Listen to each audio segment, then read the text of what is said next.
anggap hujan sama panas kita anggap aja sebagai sahabat, Mas. Gitu ya. Iya. Kalau malam untuk mengatasi rasa dingin tuh dengan cara apa? Nah, kita pakai hanya kain ini, Mas, ya dipakai secukupnya. Untuk selimut kita aja. Iya. Oh, itu nanam sendiri jenengan? Ya, kita nanam sendiri. Ya, tadi sempat lewat juga sih ada yang nanam ketela pohon di tengah hutan nih. Mungkin ini yang menghuni rumah pohon yang akan kita tuju gitu ya, Pak Samin. Ah, iya betul. Ternyata di dalam sini juga ada seperti bekas orang bertapa ya. Tuh, kelihatan. Kita mencari di mana keberadaan orang yang menurut informasi berada di atau menghuni rumah di dalam pohon ini ya. Sudah lama sih. Assalamualaikum warahmatullahi wabarakatuh. Salam sehat, salam sejahtera bagi kita semua. Salam budaya, salam rahayu. Oke, jadi teman-teman, Tetes Angin, kali ini saya sedang berada di tengah-tengah area hutan ya. Jadi saya tidak sendiri, saya bersama dengan teman-teman dan ingin mendatangi yang katanya adalah seorang pertapa seperti itu ya, yang sudah tinggal teramat lama di sebuah tengah hutan. Ini jadi lokasinya itu benar-benar di tengah hutan ya. Nah, seperti apa sih pertapa yang hidup lama di tengah hutan ini? Langsung saja kita ke lokasinya. Nah, ini saya sudah bersama teman-teman. Nah, kita akan menuju ke lokasinya. Simak terus ya, Tetes Angin. Nah, teman-teman, kita sudah sampai ke lokasinya dan di sini ya ada sebuah pohon besar yang dimana kalau diperkirakan pohon ini usianya juga sudah bisa ratusan tahun. Coba kita geser ke sebelah kiri ya. Ini kita penasaran di sebelah kiri ini seperti ada prasasti atau apa ya di bawah pohon. Wah, ternyata di dalam sini juga ada seperti bekas orang bertapa ya. Tuh, kelihatan. Kita mencari di mana keberadaan orang yang menurut informasi berada di atau menghuni rumah di dalam pohon ini ya. Sudah lama sih. Ini adalah seorang pelaku ritual ya, orang yang menjalani sebuah lelaku. Kalau orang kejawen orang Jawa itu orang bertapa ya katanya. Mudah-mudahan beliaunya ada di sini. Informasinya di pohon ini ya. Alhamdulillah. Assalamualaikum. Waalaikumsalam. Rahayu, rahayu. Ayo. Ngapunten Pak, nggih, repoti wedale. Kita bisa minta waktu sebentar Pak. Ngobrol-ngobrol nggih. Ngapunten mboten ganggu nggih. Kali pinarak santai. Ini dari Mojokerto sendiri, Pak. Oh, nggih. Matur ngapunten nggih ngeten hari. Nggih, mboten apa. Pak, paring asma sinten, Pak, jenengan, Pak? Kali pinarak. Oh, nggih. Kula Pak Sarmin. Nggih. Kali ngeten mboten napa? Nggih. Jadi, Pak, mohon maaf karena ini kan ditonton masyarakat luas, jadi bisa nggak kira-kira jenengan bahasa Indonesia, Pak? Bahasa Indonesia, oh nggih. Bisa? Bisa nggih. Ya, Pak Sarmin, mohon maaf sebelumnya. Jadi kedatangan kami hari ini mungkin mengganggu aktivitas jenengan. Ini saat ini jenengan lagi santai ya tadi ya. Nggih, santai. Dan setiap hari di sini sendiri jenengan, Pak Sarmin. Nggih, sebenarnya dulu itu banyak teman-teman kita yang dari Jawa Barat, khususnya di daerah mana itu, ada yang dari Indramayu dulu banyak di sini. Sama-sama pelaku ritual juga. Ya betul. Yang di sana sudah 7 tahun itu di sini akhirnya balik lagi ke Indramayu, ada yang dari Tangerang. Dan sekarang tinggal sendiri di sini. Jenengan di tempat ini sudah kurang lebih berapa tahun, Pak Sarmin? Sekitar 11 tahun di sini. 11 tahun ya, Pak. Hidup di tengah hutan seperti ini sendiri yang dulu awalnya banyak orang. Ada rasa takut gitu Pak Sarmin? Kalau dipikir takut sekarang itu kayaknya sudah tidak ada Mas ya. Dikarenakan sudah kehidupan kayak begini Mas ya. Kayak di hutan ini, hutan sebagai sahabat Mas, sebagai teman. Ya teman kita tidur, teman kita curhat kayak apa. Jadi hari-hari ya dikatakan bersahabat ya, dianggap aja sahabat Mas, dengan alam ini. Itu kalau tidur jenengan di mana, di gubuk itu? Ya di sini kadang ya di rumah, yang di rumah pohon itu. Oh, yang tadi tuh yang saya kira tempat orang bertapa itu. Kadang ya di rumah pohon itu, kadang ya di belakang sini. Nggak bocor Pak kalau hujan ini Pak? Ya, dianggap bocor ya bocor, cuma kita anggap hujan sama panas kita anggap aja sebagai sahabat Mas. Gitu ya. Iya. Kalau malam untuk mengatasi rasa dingin tuh dengan cara apa? Kita pakai hanya kain ini Mas, ya dipakai secukupnya. Untuk selimut kita aja. Iya, betul. Kalau untuk sehari-hari Pak Sarmin, Iya. untuk makan jenengan ini di tengah hutan, makannya dari mana ini Pak jenengan Pak? Ya, di hutan ini kan banyak makanan Pak Mas. Makanan di hutan itu selain makanan dari apa? Daun-daunan juga banyak. Kita di sana banyak ubi-ubi Mas, di sana Mas. Banyak ubi yang talas hutan itu ya? Iya, talas-talas hutan. Itu apa? Kayak ketela itu, yang ketela pohon. Oh, itu nanam sendiri jenengan? Iya, kita nanam sendiri. Ya, tadi sempat lewat juga sih ada yang nanam ketela pohon di tengah hutan nih. Mungkin ini yang menghuni rumah pohon yang akan kita tuju gitu ya Pak Sarmin ya. Iya betul. Kalau boleh tahu nih Pak, di era sekarang kan era modern Pak, banyak orang yang menikmati fasilitas di era modern ini dengan ya hidup di era modern kan apa ya, segala sesuatu mudah dicapai, mudah didapat dan diinginkan. Apa yang diinginkan, misalnya ingin makan enak, ingin punya HP bagus, menikmati media sosial yang lagi tren-trennya. Ini Bapak malah lebih memilih tinggal di dalam hutan. Alasan jenengan apa sih Pak sebenarnya kok memilih tinggal di dalam hutan seperti ini? Begini Mas ya, kita beberapa tahun lalu itu bukan kita sok tahu Mas ya, kita prediksi dan dikira-kira di tahun ini kayaknya negara kita ini dalam keadaan kayak apa ya, kayak ada sesuatu yang tertutup begitu Mas. Dalam istilahnya sepengetahuan saya beberapa tahun lalu, untuk tahun ini, di tahun sekarang ini, kita jelaskan tahun 2025 sekarang Mas. Ya. Ini kayak ada sesuatu yang tertutup. Jadi buat apa kita hidup sama yang di luar yang kayak begitu itu? Kehidupan yang tertutup kayak begitu, saya rasa lebih baik kita menyendiri saya di sini. Jadi mohon maaf saya potong. Jenengan di sini kan sudah anggaplah 10 tahun lebih gitu ya. Jadi sudah bisa memprediksi sebelumnya jauh-jauh hari itu bahwa di tahun ini 2025 ya. Ini akan terjadi tahun yang tertutup. Yang dimaksud dengan tahun yang tertutup itu pripun Pak Sarmin? Nah, dikatakan tahun tertutup itu begini Mas ya. Tahun ini, tahun 2025 ini dikatakan bukan 2025-nya. Sekarang kan tahun Edal Mas. Tahun Edal itu kalau menurut orang Aboge, satu suro itu namanya harinya Dal Tugi Mas, yaitu Sabtu Legi.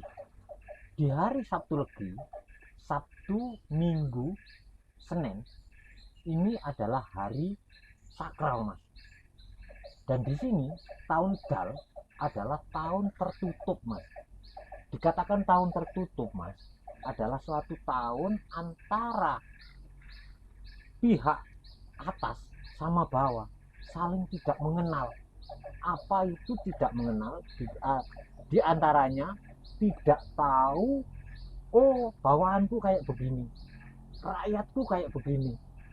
Terus rakyat pun juga begitu, menganggap semuanya negatif tentang pemerintah.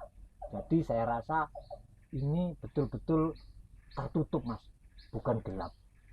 Begitu menurut yang saya ketahui.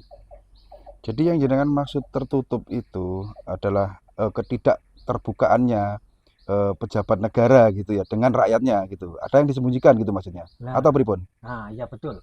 Ada yang banyak disembunyikan. Di antara yang banyak disembunyikan itu, masyarakat sebetulnya ingin tahu Mas. Tapi akhirnya ditutupi, akhirnya meledaklah di tahun 2025 ini. Tapi entah kapan itu meledaknya. Jadi saya rasa kita hanya menunggu waktu, Mas. Nggih, nggih, nggih. Syekh Subakir dengan Ki Noyo Genggong, Mas ya. Di situ diceritakan bahwa Syekh Subakir itu boleh sama Ki Noyo Genggong untuk menyebarkan ajaran yang beliau bawa, yaitu ajaran Islam di tanah Jawa ini. Tapi yang tidak bolehnya adalah untuk mengislamkan Jawanya, Mas. Salah satu contoh adat istiadat Jawa tidak boleh sampai hilang. Dan saya perkirakan di perjanjian ini diantaranya yaitu tahun 2025 hingga tahun 2030 ini, Mas. Jadi Ki Noyo Genggong itu akhirnya menagih janji, Mas, yang saya khawatirkan, Mas ya. Kayak apa janji yang tidak bisa ditepati oleh kita generasi saat ini, Mas? Begitulah kira-kira, Mas. Ya Pak Sarmin, memang kalau kita rasakan ya di saat-saat ini hampir yang jenengan sampaikan itu mendekati akan terjadinya detik-detik di mana Sabto Palon itu mulai menagih janjinya. Ini kan kalau boleh minta ya sedikit, jangan kan sebagai seorang pelaku ritual, orang sepuh yang boleh kita bilang sidik paningal gitu ya Pak Sarmin ya, tentang dunia atau Indonesia saat ini kan sedang ya mengalami gejolak. Anda jenengan bisa merasakan nggak di sini seperti apa sih? Kalau ini sedikit boleh kita menguji jenengan ya untuk pembuktian. Cocok nggak kira-kira gitu, Mbak Sarmin? Dengan yang terjadi saat ini maksudnya. Begini ya, Mas ya. Yang diperkirakan di Sabto Palon lagi janji, sebetulnya mulai tahun ini, Mas, kita harus hati-hati dan waspada. Kalau saya, Mas ya, yang ada di hutan ini, hutan gunung ini, Mas ya, tidak tahu apa-apa, Mas. Tapi yang tahu lebih tahu kan emas-emas ini semua, yang tahu keadaan di luar sana, gejolak di luar sana, di kota kayak apa. Di kota sekarang ini, Mas, saya rasa sendiri kira-kira ini, Mas ya, nggak tahu menurut Mas yang hidupnya di kota di sana kayak apa. Pemerintahan yang di atas sana memang tidak tahu karena sudah tertutup, Mas.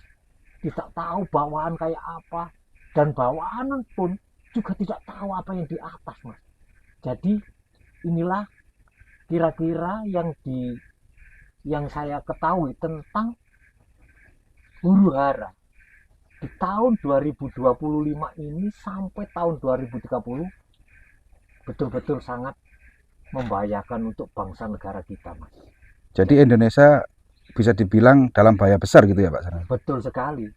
Jadi kita harus betul-betul waspada bagaimana sebagai rakyat itu kayak apa, dan sebagai pemerintahan atasan kita, pimpinan kita harus tahu tentang keadaan rakyatnya. Begitu loh, Mas.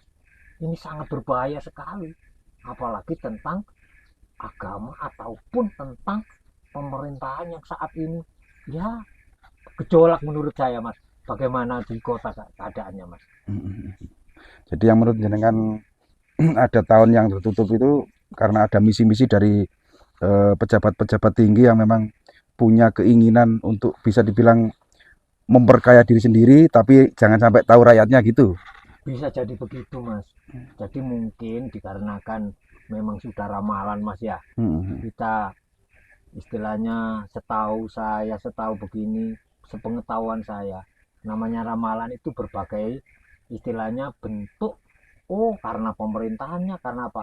Ya memangnya Ki Sabto Palon itu dengan berbagai gaya, Mas, nanti, Mas. Memang sudah hampir waktunya tiba gitu. Betul sekali. Jadi Indonesia akan kembali pada masa-masa lampau, yang era modern ini sudah bisa kembali ke masa adat dulu gitu ya. Betul sekali, Mas. Yang terakhir Pak Sarmin, mungkin ini kan jenengan nanti akan lanjut aktivitas media atau apa, dia nggak tahu ya.